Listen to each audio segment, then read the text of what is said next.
हज का चौथा दिन। हज का चौथा दिन 11 ज़िलहिज्जा है। ये दिन आप मिना में गुजारेंगे। दरमियान में आप हरम जाके तवाफ़ ज़ियारा कर लेंगे। अगर आप इहराम में हैं बिलफ़र्ज़ तो इहराम में करेंगे, इस्तिबा भी करेंगे, रमल भी करेंगे। अगर आपने इहराम उतार दिया है, आम तौर पे हुज्जाज किराम इहराम उतार के सादा कपड़ों में तवाफ़ ज़ियारा करते हैं, उसमें फिर रमल तो करेंगे, यानी अपने कंधों को हिला हिला के और तेज़ कदमों के साथ सीने को तान के रमल करेंगे, और इस्तिबा फिर आप नहीं करेंगे, और उसके बाद साई करेंगे हज की, और फिर आप आके मिना में ठहरेंगे।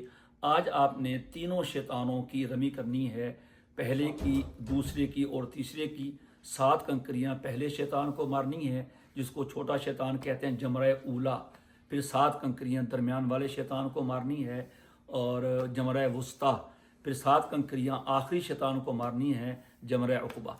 कंकरी मारने में ये ख्याल करें कि इसमें घबराए नहीं, दूर से कंकरी ना फेंके, बल्कि आप चल के उस बाउंड्री के करीब आ जाएं जो दीवार के चारों तरफ बनी हुई है। उसके करीब आके आप इस तरह खड़े हों कि आपका बायां कंधा मिना की तरफ हो और दायां कंधा आपका मक्का मुकर्रमा की तरफ हो, और आप अपने हाथ को खूब उठा के ऊपर से और बिस्मिल्लाह अल्लाहु अकबर वलिल्लाहिल हम्द एक एक कंकरी आप उसमें फेंके, इकट्ठी नहीं फेंकेंगे।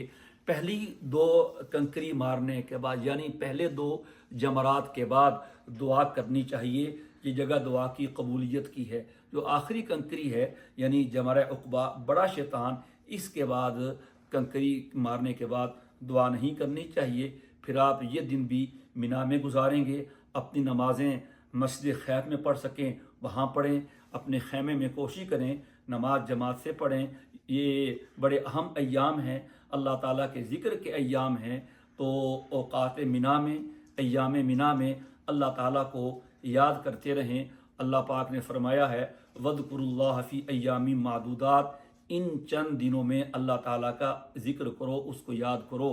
और ये भी फरमाया, वज़कुरुल्लाह का ज़िक्रिकुम आबाअकुम, मक्के के लोग यहाँ अपने आबाओ अजदाद के किस्से कहानियाँ छेड़ देते थे, तो अल्लाह पाक ने फरमाया, तुम अपने आबाओ अजदाद को याद करते हो, अल्लाह ताला को याद करो।